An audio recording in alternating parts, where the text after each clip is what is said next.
welcome to the Bougie Sports Podcast. I'm Yvette, your host, and as always, I am so happy that you are joining me today. What a week to talk about. Not only was it the coldest week in record books, I think, but it was also my birthday week and the week the Detroit Lions got taken out of the Super Bowl. I still can't believe it. Jaden Daniels, oh my God, we're going to talk about all that and so much more. But before we do that, please subscribe to Bougie Sports on YouTube. Please, I said YouTube's. On YouTube. Please, please, please. I know some of you guys don't have YouTube accounts maybe, but I think you could still press subscribe and you might have to put in your email address, but I don't really think it's that much work. So if you could subscribe on YouTube, that would be so awesome. Also, check out bougiesports.net. We are going to bring you so much content. So if you're not interested in the content that I'm giving, that's okay, because we have so many more subjects that we are going to be covering. So please stick around and stay tuned for that. So let's go ahead and get started. So like I said, this week was my birthday week. I turned 21 again. Another trip around the sun. I am so thankful for every day that I have. It does suck getting older, you know, it really does, but we can't stop time, you know. That's just one thing that we cannot beat. I'm just happy and thankful for every day that I do have. Yes, so I usually make a huge deal for my birthday. This all stems from my mom, who, since the moment I came out of her vagina, I am so sorry to give you guys that vision, but from that moment, my birthday was always a big deal. Not only did I get a birthday, I got a birthday week and all the bells and whistles, the party, the birthday movie, the birthday dinner, and I used to take full advantage of all of it. And then if it's like a mega birthday, like a milestone birthday, then you get a birthday month. So this year I didn't do too much for my birthday. Stayed home with my daughter on my actual birthday because it was so cold. And we watched old movies. Like I had her watch Grease, which was one of my favorite movies back in the day, and How to Train Your Dragon. Doing whatever I can to have time bonding with her on these school days, school off days, which I feel like she had the whole week off. But so yeah, I always used to like throwing theme parties, like I did a Studio 54 party. I did like a blue party where everyone had to wear blue. Great Gatsby. Last year we did a red party.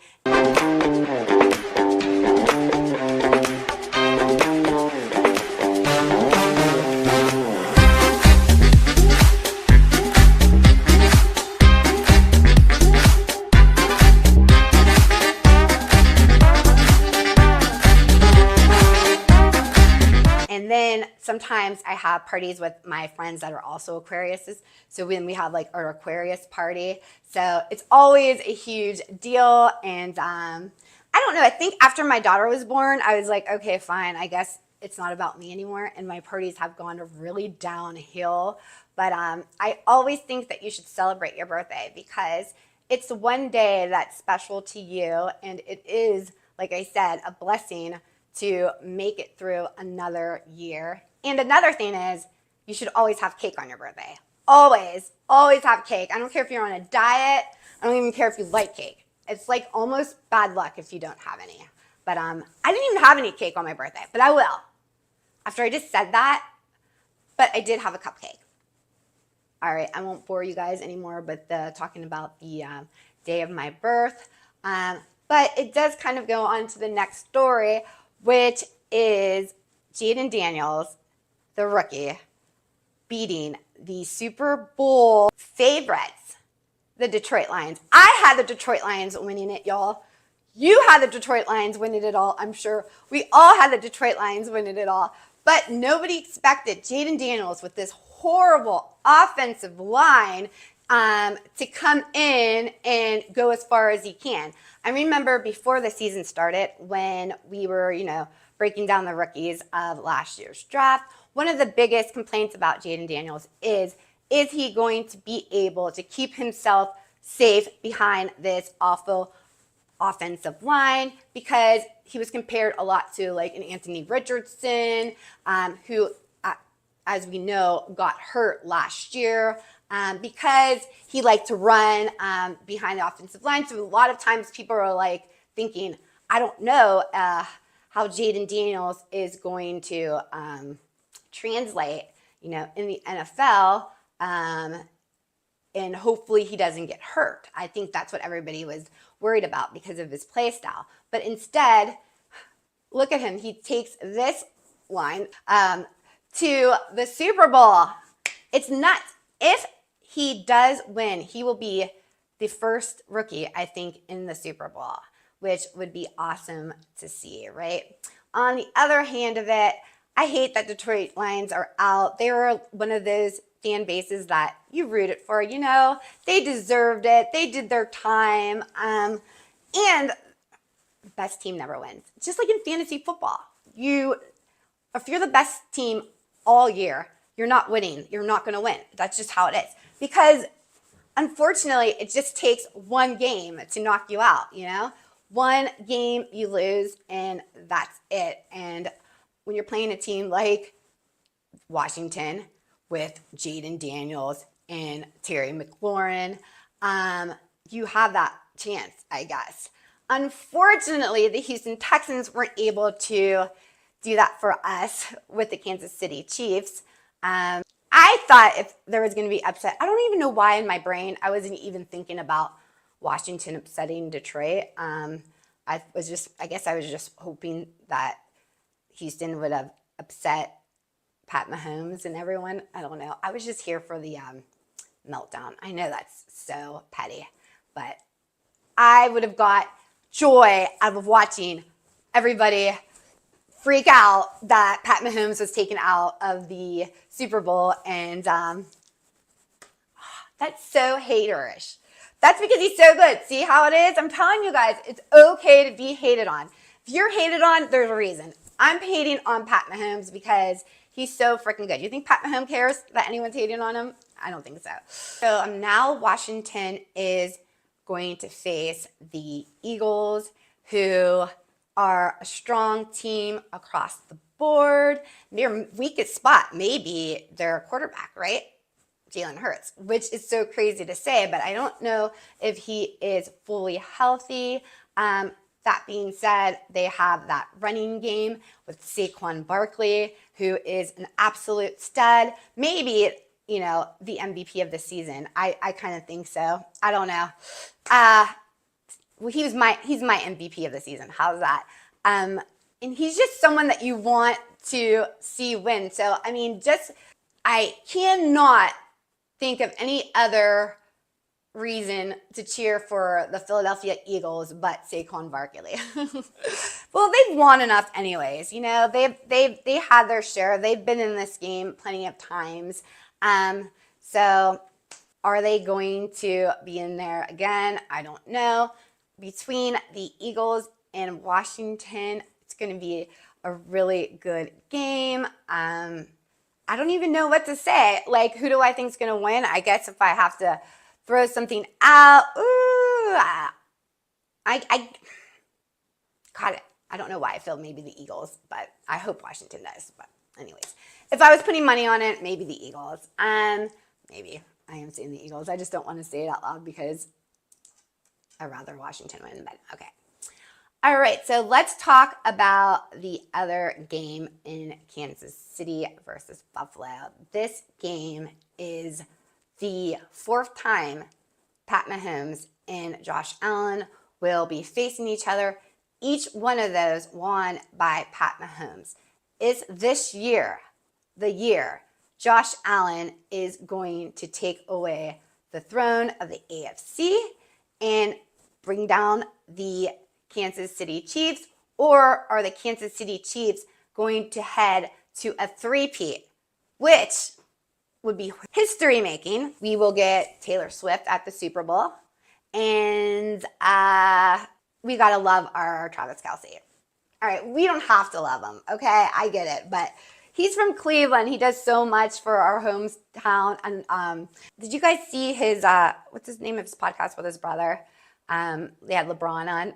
I watched it because they had LeBron on, and they were just talking about a lot of places in NEO. So it was really fun to see like these three huge sports athletes like talking about, places around here like Warren, Harding, and other things. So if you haven't seen that, you should check it out. It's really cool. We support anything Ohio. OHIO! National champs, the Ohio. What a game. As fellow Ohioans, we got to talk about Cleveland. Did you know Trav saw you play when you were in high school? Oh, yeah, baby. Cleveland State, baby. Have you guys ever talked about this? Yeah, I did. We talked about this a couple of times. He came to Cleveland State and watched me rock out, man. Man, I was in middle school, man. I was just trying to see the king, man. I was trying to see it before it went pros, man. I wasn't sure if you were going to land in Cleveland. Luckily, you did, and I got to see you play countless amount of times up at the Gund Arena, then the Quicken Loans Arena. Yeah. But yeah, man, saw you down at Cleveland State. How many times did you play at Cleveland State? I can think of two off the top of my head, but yeah. I think I played at Cleveland State probably about 5 times. I know I played a few times early on in high school, and then definitely a couple times in my senior year. So it was definitely a fun time being up in Cleveland, playing up there. I even played at the Gund Arena too my senior year. We played against Warrensville Heights, my senior year. And I don't like to talk about this too much, but my game, my senior year, had more fans than the Cavs had that year. There's no question. I think the only time they had more fans was when MJ played in Cleveland. But that's too funny, man. That's too funny. That was man, good. I'll tell you what, man.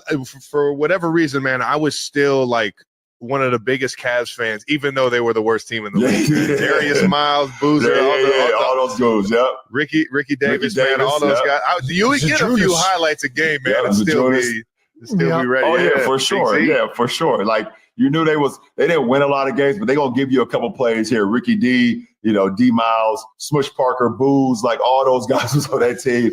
It was fun to watch, even though they wasn't that successful there, man. Yeah. But it was fun to watch. Well, you turned them up, baby. But you bring up a good point with like you bringing more fans to the Gun than the Cavs did. I don't think people now realize just how big you were in high school. Like unless you grew up in that.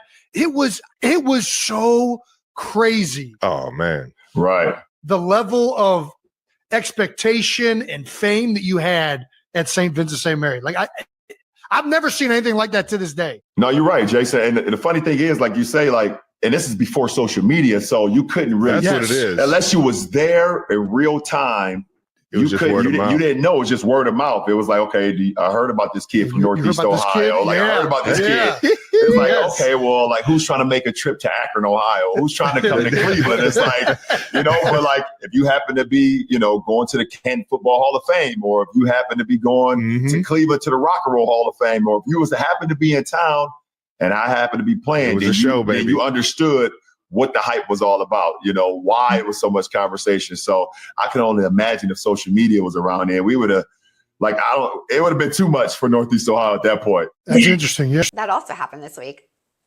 Okay. So if I'm going to put in who I think is going to win this game, I'm going to stick with my original thought with the Bills and hope that Josh Allen is going to say, no more, you're not beating me again. And that whole team that stepped up, just like Washington, that their offensive line, the Bills team has completely stepped up. No one expected them to really be as good this year. We didn't think the Bills are going to be that great.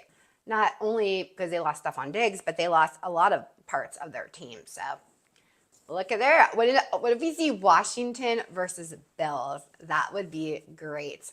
The worst would be Eagles, Kansas City, of course. My guess is Eagles, Bills. But I don't know. What do you think? Let me know in the comments. You won't.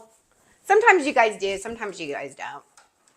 I actually do read them, though. Looking forward to the Super Bowl, and please look for our Super Bowl special coming soon. Okay, so let's move on to the NFL draft. Now, this is going to be a conversation that we are going to have until April 25th, or the NFL draft takes place. Not only are we going to have this conversation as fans, analysts are going to have this conversation, Cleveland sports is going to have this conversation, and with that, all different opinions will be had, including mine. So keep that in mind, that this is a discussion as me talking as a fan. And I might change my mind too as more information comes in and as we look at these draft prospects and what the Cleveland Browns need. Again, keeping in mind, just because we do this doesn't mean the Cleveland Browns are going to do anything that we think, it's just a crapshoot when you talk about the draft. I guess if you look at it in a standpoint where this is fun for me to talk about it as a team manager of like what I would do, then we'll just do it like that and not think, okay, this is what they should do or whatever, because I'm not, again, expecting to be right on that or whatever. So Mel Kiper released his mock draft and had the Cleveland Browns taking Travis Hunter. I talked a little bit about Travis Hunter in my last podcast. He is someone that I thought would be a good option for the Browns, because if you're thinking of a generational player opposed to the quarterback position, which there is a huge need for, yes. So the argument of how could you not take a quarterback is so valid. But when, like myself, you think the quarterbacks suck this year, and I'm here sitting here as a fan that has been through quarterback purgatory for the last 20 years, I don't want to waste any more years on a maybe. And when you have these quarterbacks, you never know. But then again, do you waste a year not developing a quarterback and not filling a position that you need so bad? I don't know. It's so much. And I have the whole worry about Shedeur Sanders because of his dad. I don't like to bring sand to the beach. And I think that all the locker room drama that we had with OBJ, right? And his dad, okay?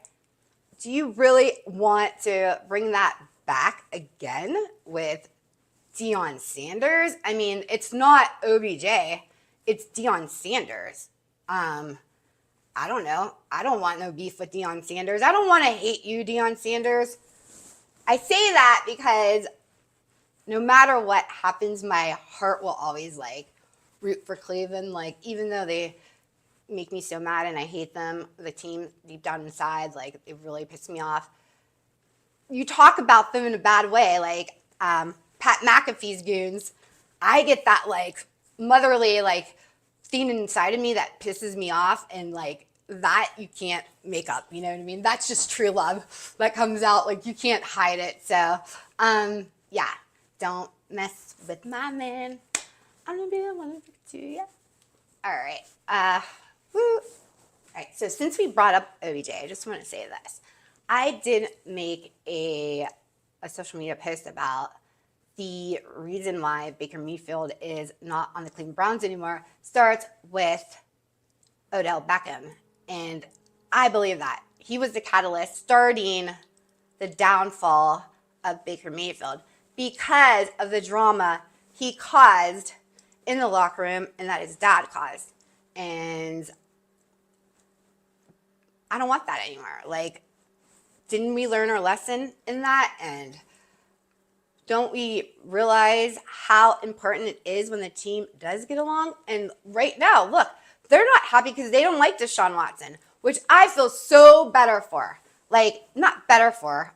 I just feel a little bit more validated because during the season when I was like going anti-Browns, I like felt bad, like the players. Oh my God, I'm talking like they really would feel it, but you guys know what I mean. Like it wasn't against them, obviously. They had nothing to do with it. It was just everything. And then I just now seeing how they feel, like they don't want drama either. They want what we want, or the best players that we want on the team. They don't want the quarterback drama. They want to win. They just want to be talked about on the football field, I think, too, not being like the TMZ tabloid of the NFL, you know?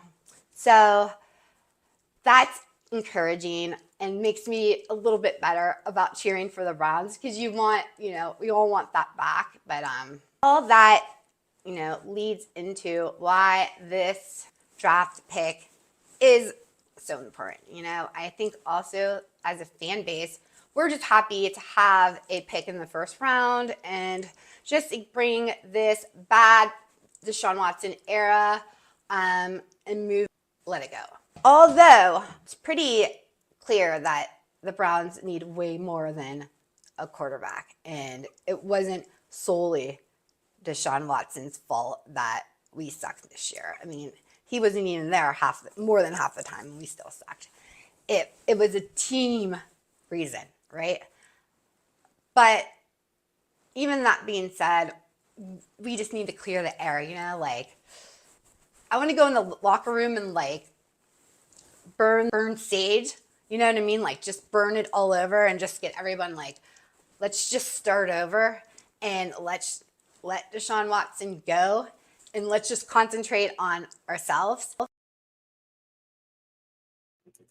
Okay, those are our two quarterback prospects right there. I just wanted to take a look over here at who else is at the top of the board besides those two quarterbacks.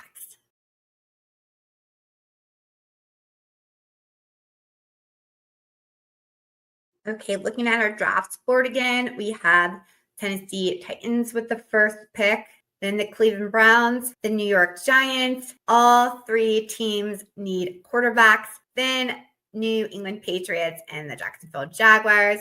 Like three teams desperate need of quarterbacks, two quarterbacks that people are talking about. But I mean, now people are talking about Will Howard after the Ohio State victory. Will he push his way up the draft board? We shall see. Let's revisit my Super Bowl predictions. All right, so the only things people have standing are the Eagles and Chiefs and Bills. Predicting the draft is hard even for Mel Kiper, I'm not even sure his statistics are good on predicting the draft. But let's take a look at what he said about Travis Hunter.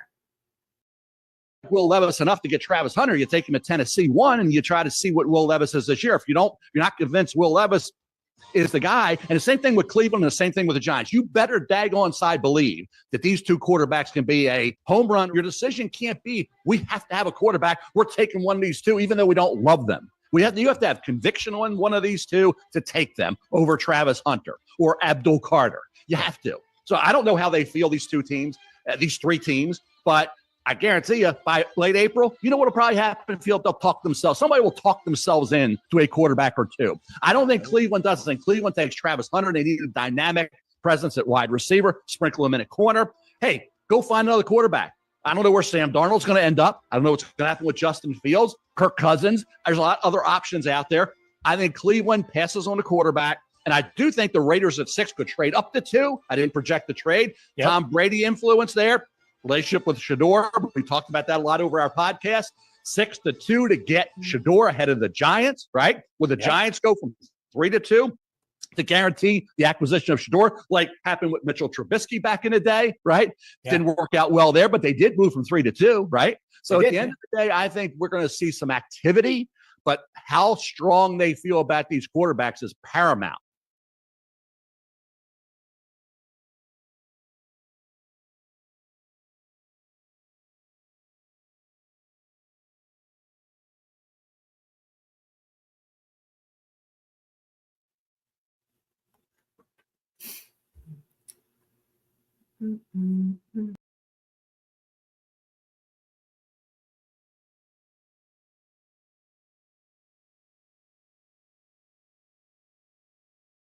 Travis Hunter's ability to dominate as both a wide receiver and a quarterback has distinguished him as one of the most intriguing aspects in the draft. And that was even more solidified when he won the Heisman Trophy.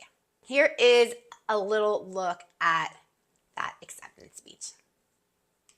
It is my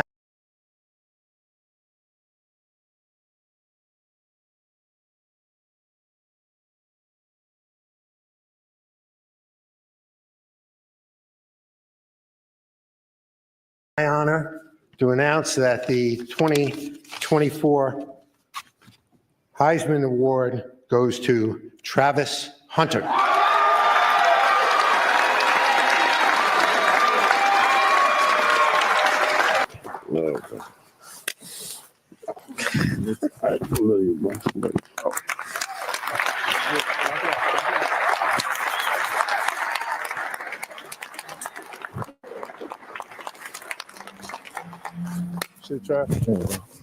Yes, sir. I appreciate it, bro. Thank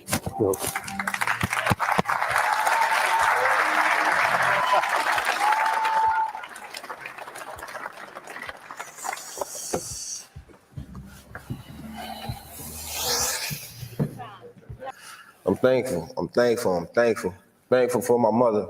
You know, she took me out of Florida, bad area. I'm always getting in trouble. To now look where I'm at. It's crazy. Thank you. I want to thank Coach Prime, Shador. Man, y'all changed my life forever. That one simple phone call, Shador, look where I'm at. Man, that's crazy, bro. It's crazy. I'm trying not to get emotional because I know our last game coming up soon. But I'm thankful for both of y'all. Coach Prime, I'm going to whoop you on that lake tomorrow or whenever we get the chance. But thank you, man. You changed my life forever. I told you that multiple times. I'm really appreciative of it. Wayne, you don't know how you came into our life, man. My fiance love you. I ain't learned none. I didn't know none of your songs until she let me know, because I don't listen to music. She let me know. She told me, you got to listen to this. If you don't listen to music, listen to Wayne. And from that day on, that's all I listen to. Pre-game music. That's the song. Those are the songs I listen to. When I get in that TRX and I blast that music, I'm listening to Wayne. It's crazy. 6 foot, 7 foot, 8 foot high. Travis Hunter grew up in Florida and initially committed to Jackson State University, where he made headlines as the highest rated recruit ever to join an HBCU football program. He was also mentored by Deion Sanders and followed him to Colorado in 2023. Okay, so I want to learn about Travis Hunter just like everyone else. So I thought we'd start from the beginning by checking out some film of his best plays. They just get it off into the end zone. Contact. What a catch!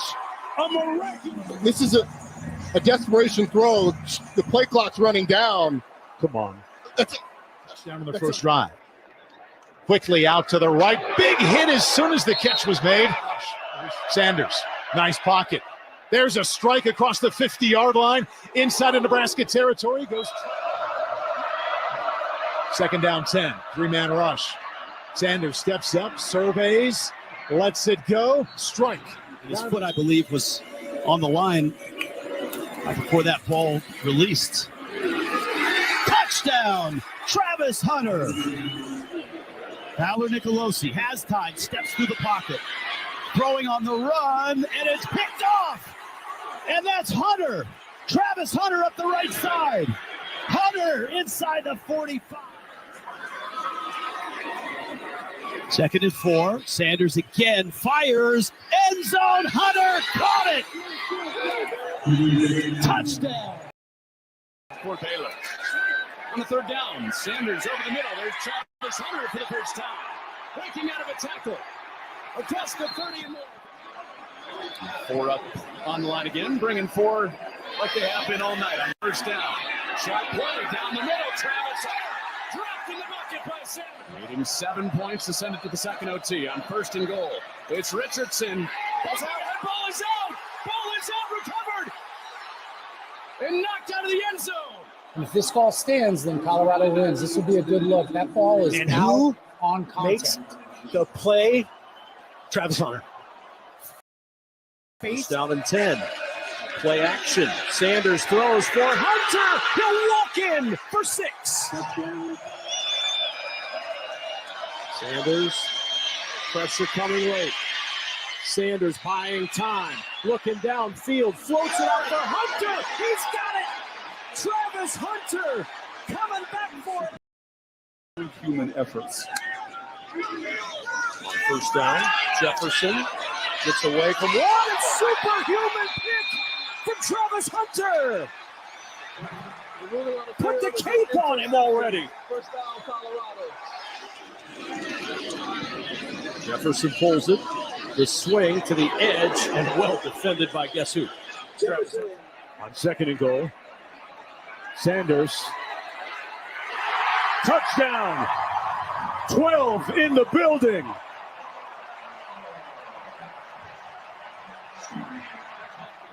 Hayden in the backfield. On the play fake, complete over the middle. It's Hunter again. On the play fake, clean pocket, still perfect. Hunter spins and pulls away. Travis Hunter inside. Hunter steps up. Hunter dives. Touchdown, Colorado. 2nd down screen. It's Hunter. He wanted the ball, and that's why. Look out.